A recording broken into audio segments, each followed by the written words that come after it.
vous avez une fenêtre de chat en bas qui vous permet d'écrire.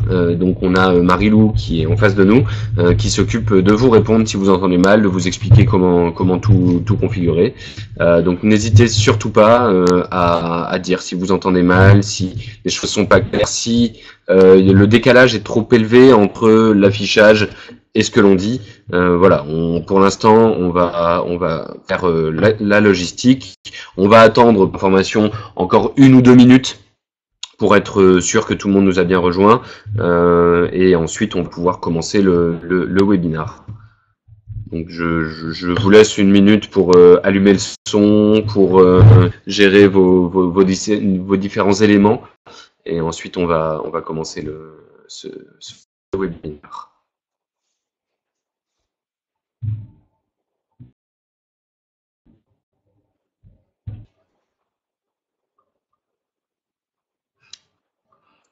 Ok, apparemment tout le monde nous entend bien. En tout cas, on a les messages qui disent que tout le monde nous entend bien.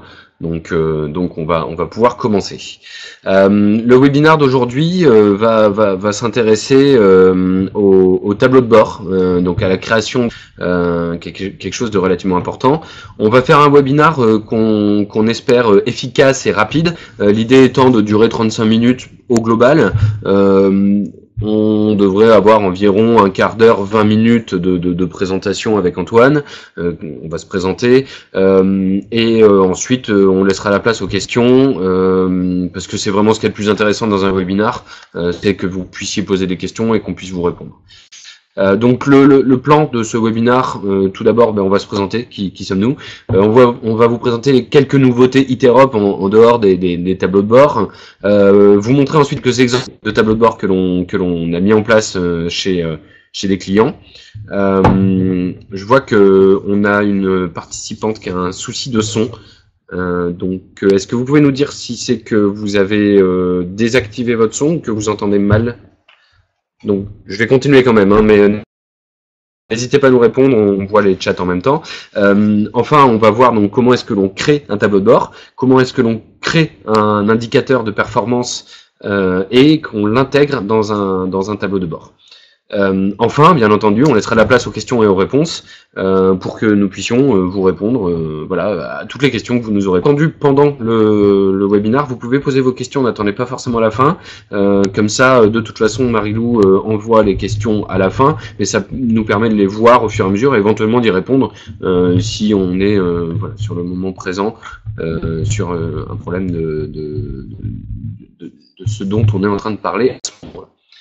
Donc je vais laisser d'abord Antoine se présenter. Oui, alors très rapidement, moi je m'appelle Antoine Bourganel, je suis responsable produit chez Iterop, donc c'est-à-dire je suis en charge du développement des nouvelles fonctionnalités sur notre produit. Aurélien. Et donc moi je suis Aurélien Codet-de-Boisse, le cofondateur d'Iterop, et aussi accessoirement consultant j'interviens chez nos clients pour mettre en place les différents processus. Donc pourquoi est-ce que l'on a développé des nouveaux systèmes de tableau de bord dans notre outil? C'est pas uniquement parce qu'on s'est dit tiens ça va intéresser nos clients, c'est parce que à chaque fois que l'on met en œuvre une nouvelle version, on propose à nos clients de nous soumettre des idées à la prochaine version. C'est vraiment notre principe, c'est une marge d'amélioration continue et de satisfaction client. Donc on ne développe pas ce que l'on pense que nos clients veulent, on développe ce que nos clients veulent. Donc on a envoyé un questionnaire à nos anciens clients il y a quelques mois et on leur a dit, enfin nos anciens clients, nos clients existants, et on leur a demandé voilà, qu'est-ce que vous souhaiteriez voir dans les prochaines versions d'Iterop.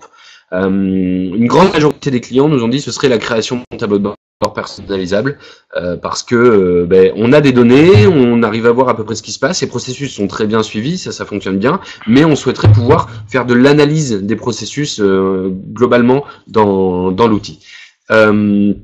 On a eu d'autres réponses, c'est des nouvelles fonctionnalités orientées suivi, donc Antoine va vous montrer ça jeudi, donc c'est une nouvelle fonctionnalité, et aussi la mise en place de nouveaux connecteurs, car nous manquions un peu, on va dire, de connecteurs dans l'outil, en tout cas on en manquait, où ils n'étaient pas parfaitement configurables, vous verrez que c'est un peu mieux maintenant. Donc c'est vraiment important pour nous d'apporter des modifications à l'outil qui répondent aux besoins clients, et non pas d'apporter des modifications parce que ça nous fait plaisir d'apporter des modifications. Donc je vais laisser Antoine vous présenter les quelques nouvelles fonctionnalités avant la fonctionnalité principale de ce webinaire qui est la création de tableau de bord. Merci Aurélien. Donc rapidement, je vais vous présenter quelques fonctionnalités qui vont arriver dans une toute prochaine mise à jour et également quelques fonctionnalités qui ont été développées très récemment, qui vont être intégrées normalement, qui sont intégrées dans la dernière mise à jour. Donc pour commencer, je vais vous parler de Zapier. Alors je ne sais pas si vous connaissez Zapier, mais c'est une application, donc c'est une boîte, une entreprise tierce qui a développé une application à une multitude d'autres applications, qu'elles soient professionnelles ou personnelles. Donc je vais citer quelques applications que Zapier permet.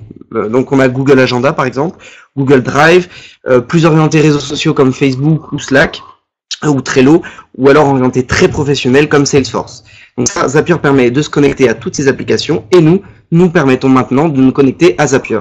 Cela veut dire qu'on peut se connecter potentiellement à toutes les applications que je viens d'énoncer et beaucoup. Alors je vous laisse aller voir sur le site de Zapier, vraiment il y a une multitude d'applications. L'email to start. Alors actuellement dans notre produit, on peut démarrer des processus par deux méthodes. Soit un utilisateur se connecte sur son interface et lance un processus, ou on a laissé la possibilité à une personne extérieure à l'entreprise de démarrer un processus.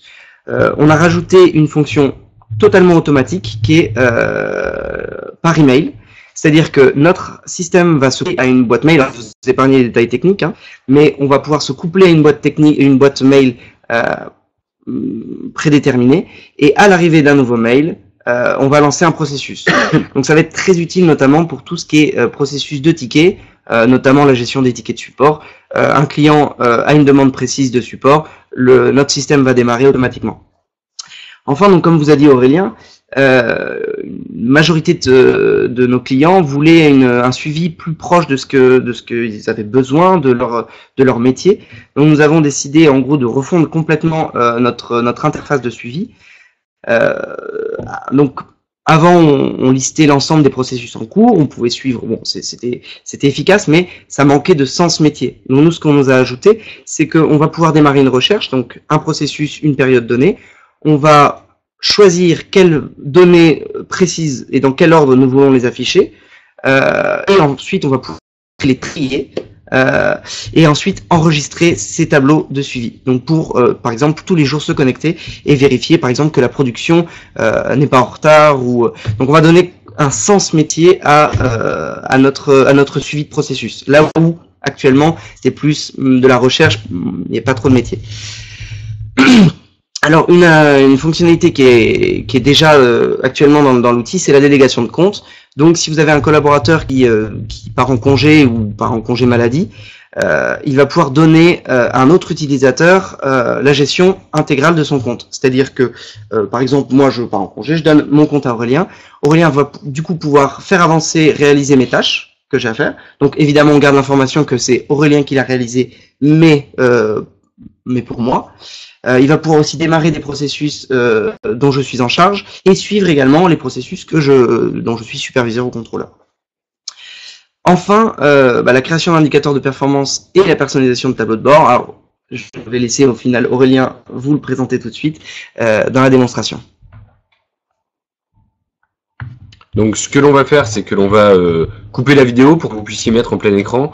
Donc en théorie, vous avez un bouton qui vous permet de mettre en plein écran en haut à droite de là où vous voyez actuellement les slides.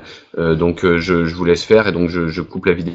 Je vois qu'on a une partante qui a encore un petit souci de son, donc au pire, en même temps je réponds en parlant, ce qui n'est pas forcément intelligent si la personne ne m'entend pas, mais la vidéo, j'en profite pour vous dire que la vidéo est enregistrée et sera diffusée sur notre site et sera consultable sur YouTube ou autre. Donc n'ayez pas d'inquiétude, au pire si vous avez un moment où vous pouvez plus vous connecter ou autre, on vous enverra le lien vers la vidéo.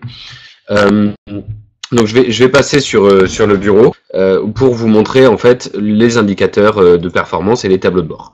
Donc là je me suis connecté sur une instance de démonstration. Donc il faut bien comprendre que cette instance de démonstration est une instance où on génère automatiquement de la donnée, c'est pas de la vraie donnée client. L'idée étant de montrer ce qu'il est possible de faire au niveau des indicateurs de performance et des tableaux de bord. Donc là, ce que l'on peut voir en fait, c'est que les tableaux de bord, les indicateurs peuvent être de toutes sortes d'affichage. On a des nombres, on peut faire des sommes sur des nombres, donc c'est toujours dans des valeurs qui sont dans des processus. On peut avoir, comme vous pouvez le voir ici, des camemberts. On va avoir aussi des histogrammes. On peut représenter les indicateurs sous forme de courbes, et tout ça en fait dépend de ce que l'on veut afficher. Pour faire simple, il est possible de faire énormément de calculs sur les données des processus. Chaque processus étant extrêmement différent, il est bien important de comprendre que on peut modéliser n'importe quel indicateur en faisant des formules de calcul complexes, mais relativement simples à paramétrer. On le verra tout à l'heure dans l'outil, et les afficher de la manière qui nous intéresse le plus. Si je vous montre par exemple cet indicateur de performance, on va dire le plus complexe dans sa manière de fonctionner, c'est un indicateur de performance qui est sur 3 axes, c'est sur le nombre de ventes. Enfin sur la somme des ventes qui ont été réalisées. Donc vous voyez ici que j'ai un axe temporel et je peux en fait changer d'axe comme je le souhaite en disant mais finalement je veux pas d'axe temporel, donc je vois que la semaine du 22 janvier j'ai vendu pour 25 000 euros de vente, mais je peux aussi dire quelle a été la compétence de mes commerciaux. Et donc là, je vais changer d'axe en allant plutôt sur les commerciaux. Donc là, on a mis des noms, des faux noms, bien entendu, mais sur chaque commercial, je vais pouvoir voir quelles ont été les ventes. Et je vais aussi pouvoir changer d'axe à nouveau pour voir sur les produits quelles ont été mes principales ventes. Si je reviens maintenant sur l'axe temporel, je veux voir sur la semaine, parce que là en fait ce que l'on vous montrait c'était sur le mois passé, donc si je veux voir sur la semaine ce qui s'est passé, je sélectionne une semaine, donc je clique dessus, comme vous pouvez le voir ici ça me fixe la semaine en question, et donc maintenant je peux à nouveau naviguer entre mes axes en naviguant entre commercial et produit. Et donc ici par exemple, si je veux voir ce que j'ai vendu le mieux sur la semaine du 22 janvier, je vois ici que c'est mon offre spéciale. Et si je clique sur l'offre spéciale, du coup ça va me fixer l'axe de la semaine et du produit. Et donc j'ai plus que l'axe des commerciaux qui est affiché. Donc ici on voit que voilà, Bill Gates a vendu un maximum d'offres spéciales sur la semaine du 22 janvier. Donc vous voyez, là, ce sont des données qui sont directement issues des processus qui tournent. Donc, on peut voir aussi que on a une représentation, par exemple, la répartition des produits sur le mois. Qu'est-ce que j'ai le plus vendu le mois dernier? Mais je l'ai ici sous forme de camembert. On a aussi, bien entendu, le chiffre d'affaires sur les 30 derniers jours. Et on peut représenter comme ça différents axes. Sachant qu'à chaque fois, il est possible de changer ce que l'on appelle la granularité. Vous voyez ici, j'ai le prestation par contrat, donc c'est-à-dire combien j'ai vendu de prestations par contrat que j'ai réellement réalisé. Donc là, par exemple, je suis sur une granularité au jour, comme vous pouvez le voir ici, et donc le 20 janvier, j'en ai vendu 2,8. Mais moi, ce qui m'intéresse, c'est au mois. Et donc, je vais sélectionner l'axe mois, alors qu'il n'est pas représentatif parce qu'on n'a qu'un mois de délai. Je vais plutôt sélectionner l'axe semaine. Et donc, sur la semaine, je vais pouvoir voir que la semaine du 22, on était en moyenne à 1,77, la semaine du 15 à 2,45 et la semaine du 29 à 0,75. Et donc, si je veux le détail, je change de granularité et je peux voir au jour le jour combien j'ai vendu. Voilà, donc vous voyez, on peut sélectionner la granularité d'affichage des différents éléments. Je vais changer de tableau de bord et je vais passer au tableau de bord RH. Donc le tableau de bord RH, c'est pareil. En fait, les tableaux de bord, on fait les tableaux de bord qu'on veut. On va vous le montrer juste après. On fait les tableaux de bord qu'on veut et sur les processus que l'on souhaite. Ici, par exemple, on est en train de parler d'un tableau de bord RH, donc avec en gros le nombre de congés qui ont été posés en fonction des jours, en fonction des semaines. Donc je vois l'effectif de ma société. Donc ça, c'est directement calculé par rapport au nombre de processus de suivi RH. Donc j'ai 109 processus en cours. Donc j'ai directement l'effectif de ma société. J'ai le nombre de départs de collaborateurs de la société. Ici, par exemple, ce qui est relativement intéressant, c'est que je peux voir le nombre d'absences par service. Ici, par exemple, on a un indicateur assez intéressant. Je vois qu'au market, la semaine du 15 janvier et du 22 janvier, j'ai eu beaucoup d'absences. Donc après, il y a une analyse à faire. Hein. Nous, on ne fournit pas les analyses qui viennent derrière, mais je peux voir éventuellement cela. Je peux d'ailleurs filtrer, c'est-à-dire finalement je veux pas les absences par commercial, RH, service technique, direction, je veux juste le market, je décoche les différents éléments et comme ça en fait directement j'ai les informations puis je peux recocher et pour pouvoir faire des comparaisons. Vous voyez ici que j'ai le taux d'absentéisme donc ici par jour. Et donc je vois que j'ai un pic le 10 janvier. Il s'est peut-être passé quelque chose le 10 janvier. J'ai eu 98 personnes absentes. Ce qui, alors une fois de plus, on est sur des démos de démonstration. Étant donné qu'on a 109 personnes dans la société, c'est vraiment qu'il y a eu un gros souci le 10 janvier. Après, c'est l'épidémie de grippe en ce moment, donc c'est peut-être lié. Vous voyez, je peux en fait avoir des différents indicateurs. Donc ici, on est sur des indicateurs qui sont des indicateurs démonstration. Ce que l'on va faire maintenant, c'est qu'on va se connecter à l'instance d'un client pour lequel en fait on va réaliser des indicateurs qui ne sont pas cette fois-ci des indicateurs de démonstration mais des vrais indicateurs de production. Donc j'insiste sur un cas, enfin sur quelque chose de très important. On se connecte à l'instance d'un client qui nous l'autorise. Il s'agit des imprimeries La Horner. Pour nos fans les plus fidèles, le dernier webinar était avec donc les imprimeries La Horner, et donc bien entendu ils nous autorisent à utiliser leurs données. Vous le verrez plus tard, il y a juste quelques données que l'on ne peut pas afficher et on ne les affichera pas, mais ils nous autorisent à afficher les données et ils nous autorisent bien entendu à faire ce webinar avec leurs données. D'ailleurs je crois que Madame La Horner est en train de peut-être nous regarder, il faudrait vérifier. Donc je vais créer en fait un tableau de bord. Pour vous montrer en fait comment est-ce que l'on crée un tableau de bord à partir d'indicateurs de performance. Donc là, vous voyez, on me demande de créer un nouveau tableau, donc tableau de bord ou webinar, voilà. Je choisis la disposition de ce tableau de bord. Donc ici, je vais prendre par exemple une colonne gauche plus large que la colonne droite. Vous pouvez voir ici que je peux, si je souhaite, sélectionner le partage du tableau de bord. Je peux décider de dire, je crée un tableau de bord, mais en plus, je le donne à mon équipe pour qu'ils puissent consulter les données. Donc au moment où je crée le tableau de bord, j'ai un tableau de bord vide, bien entendu, et je peux ajouter ce que l'on appelle les widgets, c'est-à-dire des nouvelles cases dans ce tableau de bord. Donc je vais par exemple ajouter un widget indicateur de performance, et ici on a des indicateurs de performance que l'on a déjà définis, que l'on a déjà dessinés avec les imprimeries La Horner, que l'on va utiliser pour montrer un peu voilà ce qui se passe. Donc là par exemple ce que je vais faire, c'est que je vais prendre l'indicateur de performance durée moyenne du contrôle qualité, parce que c'est un indicateur intéressant, c'est combien de temps en moyenne je mets à générer mon contrôle qualité. Donc là en fait ça me propose ce qui a déjà été proposé par le designer, donc par la personne qui a créé le tableau de bord. Et ici, par exemple, je peux modifier la granularité en disant, moi, je veux pas la durée moyenne du contrôle qualité par jour, je la veux par mois. Voilà. Et je veux pas que ma courbe soit bleue, je veux qu'elle soit verte. Et donc, au moment où je clique sur OK, directement, j'ai mon indicateur qui apparaît et qui a été ajouté au tableau de bord. Donc ensuite, je vais ajouter le taux de passage par la PAO. Donc le taux de passage par la PAO, pour bien comprendre, c'est aux imprimeries La Horner, il y a des clients qui font des demandes d'impression et des clients qui font des demandes de réalisation graphique puis d'impression. Et donc ce que l'on veut savoir, c'est quel est ce taux, de combien sur le nombre d'impressions que j'ai eu, il y a eu de réalisation graphique. Donc le taux de passage par les PAO est ici. Donc ici, au moment où je clique sur OK, j'ai ce taux qui va être importé dans mon tableau de bord. Ensuite, je vais avoir la répartition des graphistes par type d'impression. Donc, c'est une donnée qui intéresse notre client. Donc, graphiste par type d'impression. Vous voyez ici, j'ai le nom de l'indicateur de performance qui m'est donné à importer. Et donc, je vais pouvoir cliquer dessus pour l'importer. Et enfin, pour finir, pour avoir un beau tableau de bord, je vais aussi intégrer la durée des processus. Donc en gros, la durée des processus, pour que ce soit clair, c'est combien de temps j'ai mis en moyenne sur les processus. Alors là, il y a une petite singularité, c'est par commercial qui a vendu. Donc vous voyez ici, quand je vais cliquer sur OK, on a un aperçu du tableau de bord. Par contre, ce dont on se rend compte, c'est que c'est pas très lisible parce que j'ai choisi la granularité jour.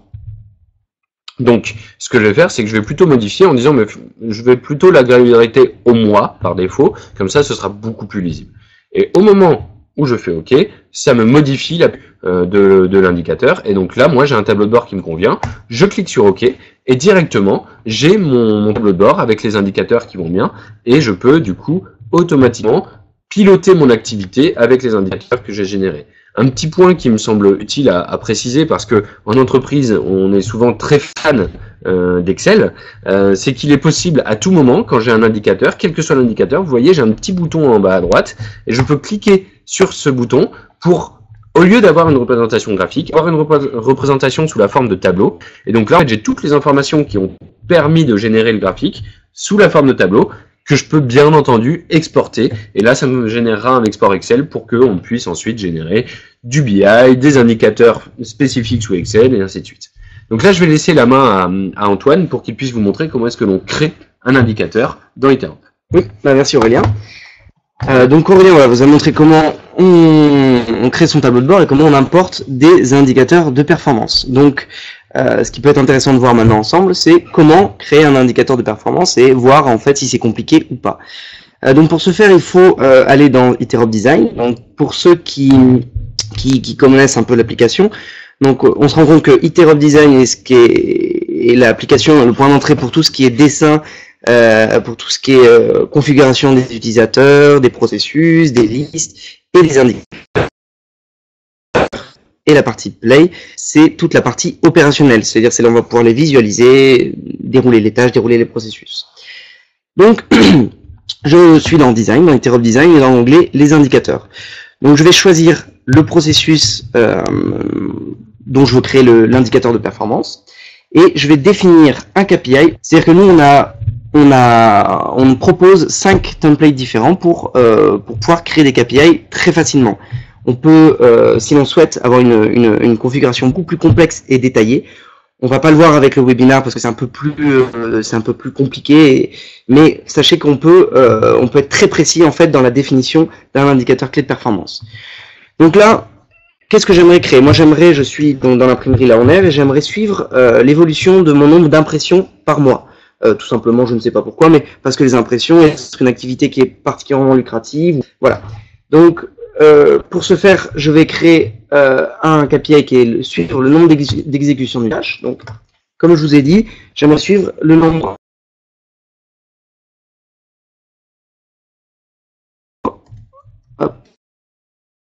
d'impressions, la tâche que j'aimerais monitorer. Donc, ici, ce sont les impressions. Ah, un petit ralentissement réseau. Alors, c'est bon. Enfin, j'aimerais l'étudier sur un an et j'aimerais le proposer sous format histogramme. Donc, en 4 clics, j'appuie sur OK et voilà, j'ai le KPI créé. Donc, je l'enregistre depuis Design. Il apparaît ici.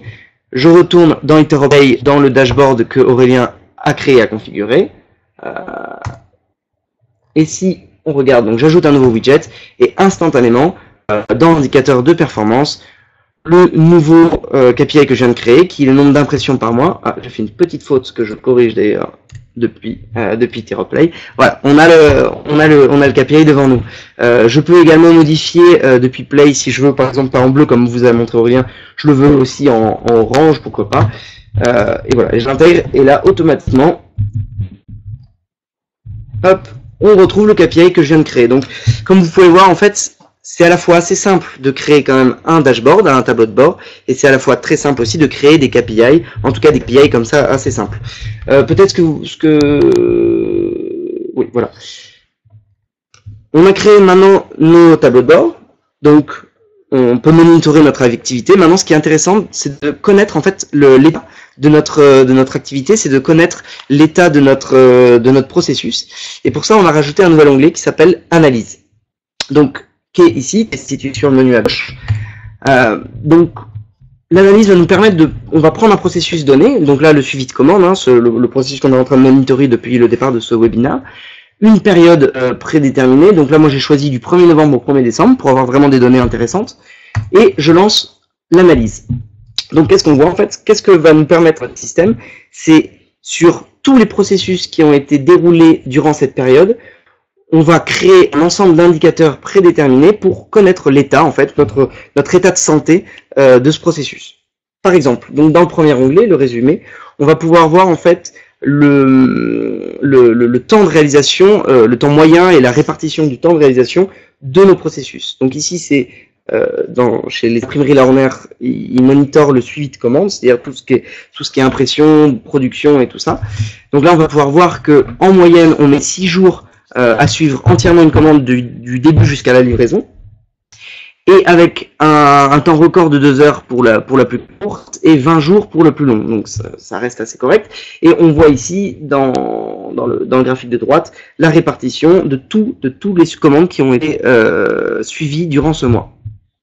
Je vais pas vous montrer l'onglet acteur ni le détail des tâches, tout simplement pour des raisons de confidentialité. On va éviter de montrer, c'est quand même les imprimeries là en air. Et je vais vous montrer le dernier onglet qui est le diagramme. Donc, la partie diagramme va nous permettre de choisir un axe d'étude. Donc, je vais choisir par exemple le temps de réalisation des tâches. Et ce critère d'étude va être affiché directement sur le diagramme. Donc là, donc ça c'est leur processus de suivi de commande. Donc comme vous pouvez voir, il est assez compliqué, assez complexe, pas compliqué. Donc en choisissant d'étudier le temps, je peux voir pour chaque tâche le temps moyen de réalisation. Donc si on regarde ici, par exemple, on voit que l'assemblage ou l'agrafage prend un temps beaucoup plus long que les autres tâches, plutôt que par exemple l'affectation à la PO. Cette vision-là va nous permettre d'étudier en fait les points chauds, va nous permettre d'étudier les points de blocage ou en tout cas les tâches qui peuvent être très sensibles ou très critiques. Alors je ne sais pas si Aurélien a ajouté quelque chose sur... Je me permets de rebondir sur ce que dit Antoine. C'est aussi ce qui nous permet d'optimiser en fait chez nos différents clients, chez qui les processus tournent depuis plus de 6 mois ou plus d'1 an. C'est ce qui nous permet d'optimiser les processus pour dire attention, là on a un point de blocage, est-ce qu'éventuellement on pourrait pas paralléliser cette tâche ou est-ce qu'éventuellement on pourrait pas mettre quelques acteurs supplémentaires. Voilà, après c'est des axes de réflexion. Il y a des fois où le point de blocage n'est pas modifiable, mais en tout cas ça met le doigt sur un point de blocage potentiel dans l'outil. Moi c'est... Ok, donc merci Antoine pour cette présentation. Donc ce que l'on va faire maintenant, c'est que on va repasser sur les slides. Voilà, je crois que c'est bon. J'ai fait une bêtise. Et non, c'est bon, on voit les slides. Ok, on me fait signe que tout va bien. Et donc, est-ce que tout va bien? Oui. Et donc je vais... Excusez-moi, on me parle dans l'oreillette, je suis pas habitué. Et donc je vous invite maintenant à poser toutes les questions que vous souhaiteriez poser pour que nous puissions y répondre, que ce soit donc sur, bien entendu, sur les tableaux de bord que l'on vient de vous présenter, mais éventuellement sur les fonctionnalités dont on a parlé, sur lesquelles on est peut-être allé un peu vite. C'est le moment, profitez-en. Nous sommes disponibles et contrairement à ce que j'avais dit, nous avons duré une demi-heure, donc n'hésitez pas. De toute façon, on n'est pas pressé. L'idée, c'est de pouvoir répondre à toutes vos interrogations.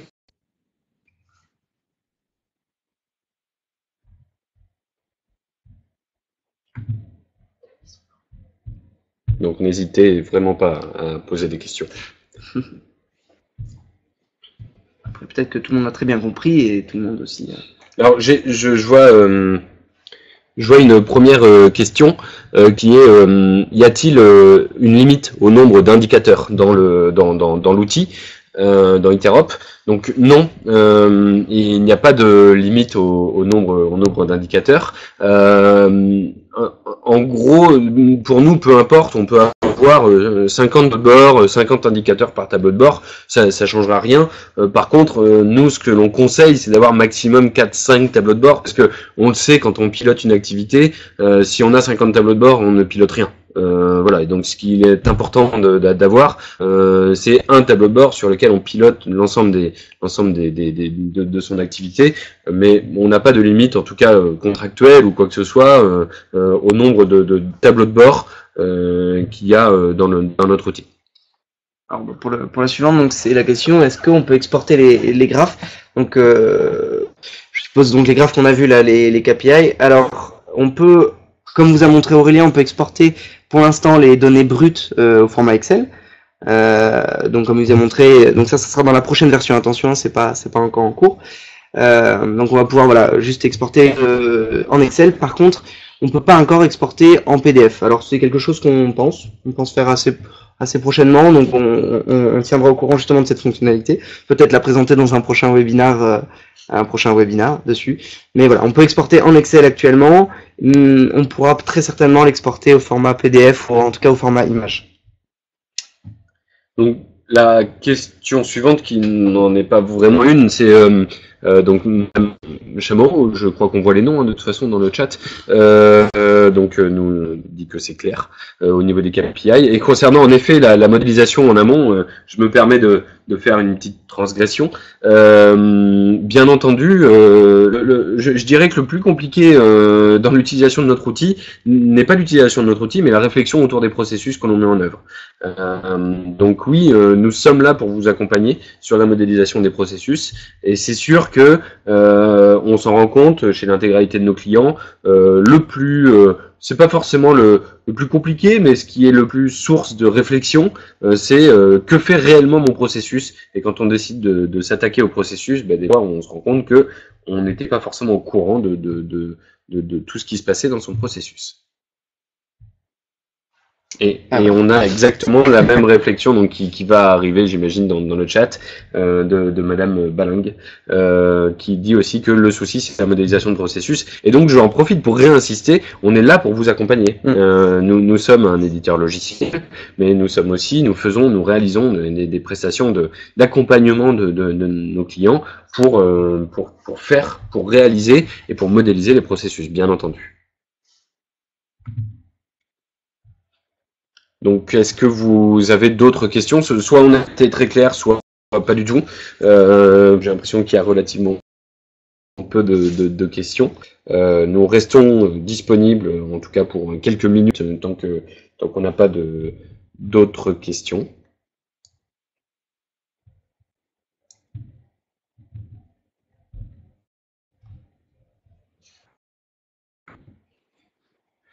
Bon, je pense que... Ah, on a peut-être une... Alors, on a une question, mais que je n'arrive pas à lire. Donc, on a une question qui vient d'arriver.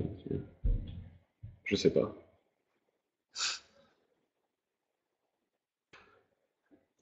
Faire juste la représentation graphique est gérable, mais c'est rendre le processus actif qui est un problème. C'est une bonne réflexion.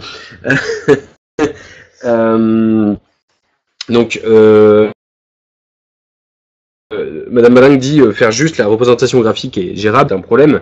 Alors là-dessus, donc il faudrait qu'on voit plus précisément quelles sont vos problématiques. Mais alors je suis désolé, mais je ne sais pas si vous êtes utilisatrice Iterop, mais au niveau de l'utilisation d'Iterop, la plupart du temps, en tout cas les retours de nos clients actuels, consistent à dire que le plus compliqué est vraiment de faire la représentation graphique, donc de dessiner en BPMN. Utiliser Iterop pour configurer le processus, c'est quelque chose qui se fait très rapidement. C'est là toute notre plus-value, c'est de vous proposer de donner vie à vos processus de manière extrêmement rapide.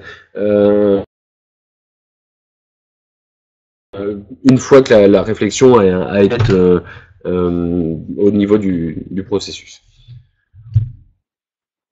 On a aussi donc une autre question donc de Madame Chameau, qui nous demande si on a un processus de questionnement spécifique. Oui, on a un audit chez nos différents clients chez qui nous accompagnons à la mise en place de processus.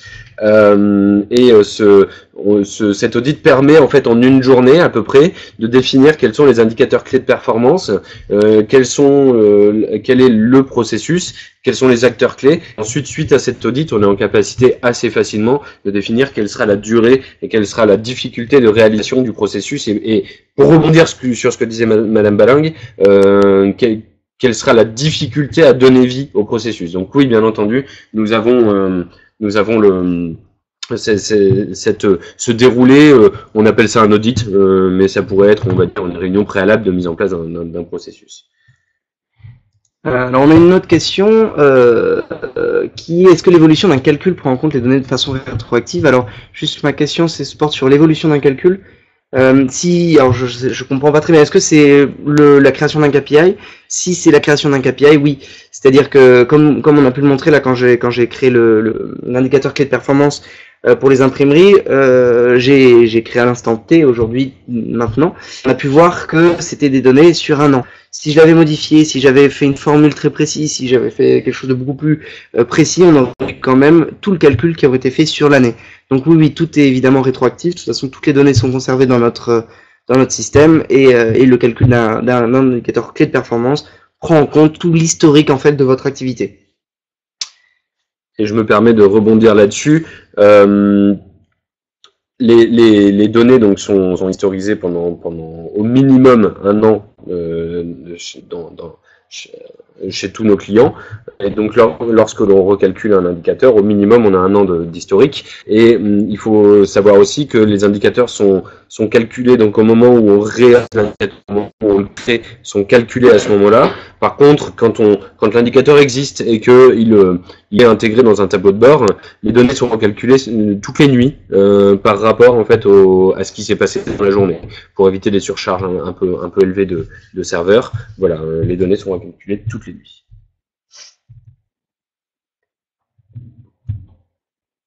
Alors, on a une question de Madame Balingue qui nous demande si on peut accompagner dans un cas pratique de bout en bout. Oui, bien entendu. C'est ce que l'on fait d'ailleurs avec une grande majorité de nos clients. Donc, soit on peut former pour vous apprendre à utiliser notre outil et à donner vie à vos différents processus, soit on peut vous accompagner sur la mise en place des processus. En gros, on fait du conseil ou de la formation, ou du conseil formateur, on va dire. C'est un peu notre objectif. Une fois de plus, nous sommes avant tout un éditeur logiciel, donc nous commercialisons un logiciel, mais nous sommes aussi une société de conseil sur notre logiciel pour pouvoir vous proposer des prestations d'accompagnement d'un projet de bout à bout. Et là-dessus, nous avons de très belles références clients. Si vous le souhaitez, nous pourrons en discuter, qui vous montrent que nous avons réussi à mettre en place des projets de qualité rapidement et de manière extrêmement efficace.